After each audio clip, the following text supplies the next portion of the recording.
Let's take out this HP5 Plus, load it in a couple cameras, and then I'm going to show you a handful of photos that I've taken with this stock so you know what to expect. We're going to tear the tab off this box first, and if you have a camera that has a memo holder, you can slide this tab into the back of the camera, just like this, so you know what kind of film you have. Next, we're going to take out this roll of 35mm film from the plastic tub, just like that. To load it into a camera that has automatic film advancing, simply open up the back of the camera, drop the film cassette into the camera like this, and pull a leader out until it lines up with the orange index on this side of your camera. Close the back, and then your camera is going to automatically advance your film for you. To load a camera that has a manual advance like this one does, what you need to do is open up the back of the camera.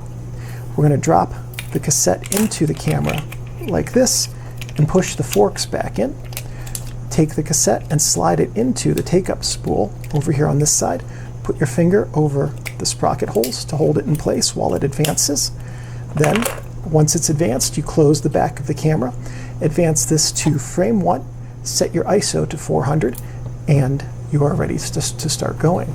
Now here are 5 photos taken with HP5 Plus, so you know what to expect.